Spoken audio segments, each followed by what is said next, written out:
duda, Nicolás, tu aburrimiento en anteriores ediciones de CADE probablemente se debiera también a que la agenda reflejaba una etapa en el país de mayor estabilidad, de mayor tranquilidad, pero el CADE es un termómetro de lo que va sucediendo en el plano político, económico y social, e indudablemente ese ajuste progresivo a una etapa de triple crisis, esto ahora se refleja en una agenda que es tremendamente importante y que requiere la atención de todos los peruanos porque pretendemos crear un punto de inflexión. Sinceramente. Muchas gracias por estar acá y ojalá que esta entrevista sirva para que se preste atención a estos temas, ¿no? Nos vamos inmediatamente a conectar por Zoom con Gonzalo Galdós. Él es presidente de IPAE Acción Empresarial, que es, como ustedes saben, pieza clave en la realización cada año de la Conferencia Anual de Ejecutivos. Gonzalo, muy buenos días. Gracias por atendernos. Buenos días, Nicolás. Muchas gracias por la gentil invitación. Gonzalo, yo he recordado un poco en broma que era muy aburrido ir acá cuando yo era reportero, era casi un castigo, ¿no? Hace años. Y eso tenía mucho que ver a veces con la agenda, ¿no? Pero lo que está pasando desde hace algunos años y sobre todo con esta edición de CADE es que como que está sintonizándose con los problemas reales del país y con lo que hay que hacer para cambiar las cosas, ¿no? Sin duda, Nicolás, tu aburrimiento en anteriores ediciones de CADE probablemente se debiera también a que la agenda reflejaba una etapa en el país de mayor estabilidad, de mayor tranquilidad, pero el CADE es un termómetro de lo que va sucediendo en el plano político, económico y social, e indudablemente ese ajuste progresivo a una etapa de triple crisis, esto ahora se refleja en una agenda que es tremendamente importante y que requiere la atención de todos los peruanos porque pretendemos crear un punto de inflexión. Claro, porque desde el nombre, ¿no es cierto? Es de la degradación a la reconstrucción de nuestro futuro, ¿no? Y yo creo que esto parte, o sea, el solo título ya, o sea, lo primero el primer problema que tenemos es la resistencia de muchos a reconocer con crudeza la realidad que tenemos al frente. ¿No es cierto? Partamos de reconocer con crudeza la realidad, pero esto supone, Gonzalo, dos cosas. Reconocer los enormes problemas que tenemos encima, pero también reconocer, gracias a Dios, las extraordinarias posibilidades que tenemos como país, ¿no? No hay ninguna duda. Nuestra visión, sobre todo desde el punto de vista empresarial, no podría ser de mayor compromiso y de mayor claridad en torno al enorme potencial que tiene el país, y si no fuera así, no se reflejaría en el nivel de inversión, en el nivel de continuidad de los negocios, que a pesar de las crisis que hemos tenido y las crisis que estamos viviendo, la economía sigue marchando.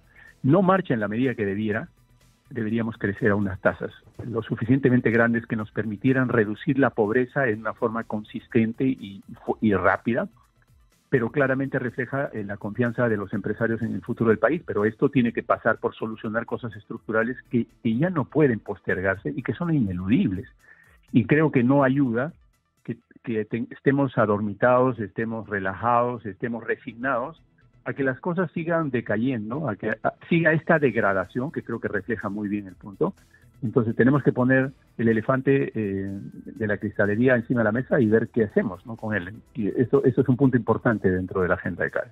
Claro, y el tema es es decir, acá, sinceramente, Gonzalo, hemos tratado de salirnos de esta agenda tóxica que nos ha estado envenenando todos estos años, de esta monstruosa polarización, ¿no es cierto?, que en términos ideológicos y políticos, que en realidad... Además, uno descubre al final de la historia que los enemigos mortales que se acuchillaban por el poder y que se agraviaban unos a otros con los peores calificativos a la hora de defender sus intereses del más corto plazo están unidos, ¿no es cierto? Es decir, no solo unidos, sino que se parecen más de lo que jamás hubiéramos imaginado, ¿no? Especialmente en términos de atención de sus intereses y también en términos de corrupción, ¿no? La izquierda radical ha acusado mucho a la derecha y ahora la izquierda demostró que puede ser tan corrupta o peor que la derecha, ¿no? No, claro, y la derecha que condenó a la izquierda termina el brazo de la izquierda defendiendo sus intereses frente a los procesos de corrupción, por ejemplo, pero en fin. Pero a lo que yo voy es a esto, a la dificultad que hemos tenido por esta terrible polarización de no mirar con objetividad y realismo las cosas. Es decir, por ejemplo, el tema Fujimori. Ya, Fujimori tomó una serie de medidas que era imprescindible tomar en los años 90. La verdad es que se las tomó del Movimiento Libertad, ¿no? Que era un proyecto mucho más consistente, completo, integral, ¿no es cierto? Pero bueno, algo de las medidas tomó y gracias a esas medidas es que hemos tenido lo que tenemos hasta hoy, ¿no es cierto? Somos un país donde el BCR es independiente de la política, donde hay una apertura a la inversión, donde, es decir, estamos honrando nuestras obligaciones internacionales, donde hemos crecido en términos macroeconómicos de una manera extraordinaria, incluso en momentos de crisis internacional. O sea, eso deberíamos aceptarlo todos, más allá de las ideologías. Pero junto con eso, reconocer que hay cosas que se hicieron mal y reconocer que hay cosas que ni siquiera se hicieron. Que es como la agenda pendiente, pero estamos tan envenenados, Gonzalo, que no somos capaces de hacer esa reflexión. Por eso es importante, Nicolás, que como parte de estas acciones de corto plazo, demos prioridad a las reformas electorales. Las reformas electorales tienen que ser el mecanismo de mejorar la situación, el escenario político de cara a las elecciones. Y esas 4 reformas que nosotros estamos empujando son fundamentalmente la idoneidad de los candidatos, que creo que constantemente está lesionada por las normas que se intentan dar en el Congreso. Exitosa. Segundo, la cifra del distrito electoral, que permita que la representatividad a nivel de Congreso y de Senado esté en función del porcentaje de población y no en función de cómo manejas tú los intereses de cada uno de los candidatos al Congreso. Tercero, la posibilidad de que las empresas puedan financiar en forma directa y transparente a los partidos políticos para que se fortalezca el sistema político, porque sin fortalecimiento del sistema político vamos a continuar con esta fragmentación de las candidaturas. Y finalmente también acabar con el pitufeo, el enanismo de las candidaturas que hacen posible que con solamente 10% de aprobación de la población, de los ciudadanos, un candidato o candidata puede convertirse en presidente de la República, ¿no? Entonces, no tiene ningún sentido desde el punto de vista de la estabilidad que queremos para el país. Entonces, esto es también parte de las reformas que tenemos que trabajar, en conjunto también con atacar 4 sectores que son fundamentales, que están muy mal trabajados y donde se nota claramente el fracaso y la mediocridad del Estado, que son educación, que es salud, que es justicia y es seguridad, de la que venías conversando también esto en la entrevista anterior, ¿no? Claro, ahora, el tema es el siguiente, y yo quiero regresar a este punto, Gonzalo. Es decir, el gran problema que hemos tenido todos estos años, y se vio muy claro, ¿no es cierto? O sea, lo que hemos tenido en términos de proyecto económico y social es un fujimorismo sin Fujimori después del año 2000. O sea, lo que querían era el poder y administrarlo, y lamentablemente de la peor manera en la mayor parte de los casos, ¿no es cierto? Pero no había digamos, claridad sobre lo que había que corregir y sobre lo que estaba pendiente que no se hizo. Es decir, hemos entrado en un proceso de apertura como nos está pasando con Chancay. Vamos a inaugurar un megapuerto y no tenemos idea qué hacerlo con él. No tenemos un proyecto propio de país, ¿no? De qué sectores vamos a desarrollar, de qué sectores podemos industrializar, cómo podemos ofrecerle al mundo no solo materias primas, sino materias primas procesadas, es decir, y todo esto está directamente relacionado con lo que tú dices, porque de ahí es donde van a salir los recursos si es que le das la prioridad a la educación, a la salud, a la justicia, a la seguridad, ¿no? Sí, ahora, en ese sentido, Nicolás, permíteme una discrepancia de forma. Yo no creo que lo que no hay o que no exista sea claridad sobre lo que hay que hacer. Yo creo que hay un exceso incluso de diagnóstico y hay un exceso de propuestas en relación a lo que se tiene que hacer. Eso está clarísimo, como te acabo de explicar en términos de las reformas electorales, por ejemplo. Lo que no hay y no veo es voluntad. Porque desde nuestra perspectiva, desde mi perspectiva en particular, creo que las 2 grandes crisis que están terminando por generar mayor degradación de la situación, es una crisis de liderazgo, ¿ya? Por falta de voluntad de servicio y por falta de compromiso con el país.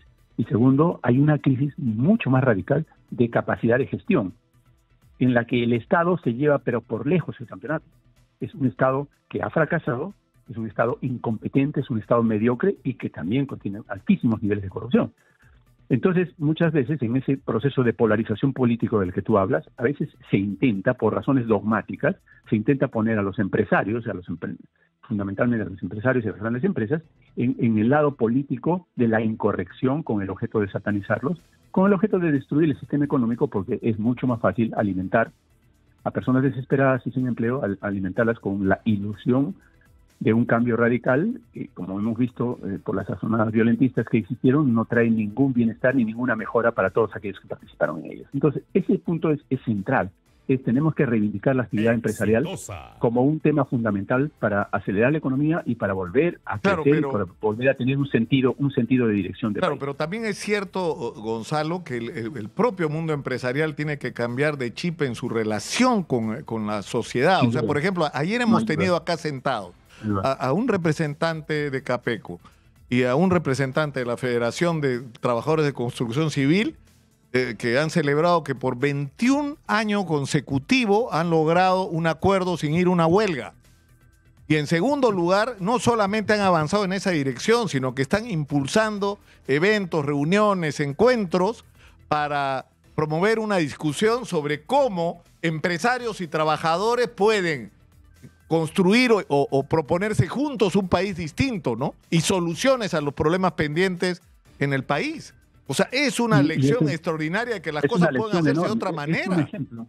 Es un ejemplo muy poderoso y que también va a estar presente en CADE, ¿no? Ellos están invitados para estar en CADE para explicarnos cómo llegar a un acuerdo, porque es fundamental. Este es un proceso que a veces cuando me preguntan lo planteo de una forma sencilla para un fácil entendimiento, en el sentido de que la familia peruana, constituida por todos estos hermanos que somos los ciudadanos con diferentes roles, públicos y privados, vemos a veces con reticencia al sector empresarial, que es como el hermano exitoso de la empresa. No es el hermano exitoso, es el hermano que tiene mayor bienestar, mejor calidad de vida, y el padre es el Estado, ¿no? Entonces el Estado, en vista de que no tiene capacidad para atender a toda la familia, tiene un déficit fiscal enorme, no puede atender los servicios, todo está mal dentro de la casa, empieza a exigirle al hermano exitoso, que es el empresario, que empieza a cubrir o a subsidiar una serie de elementos, ¿no?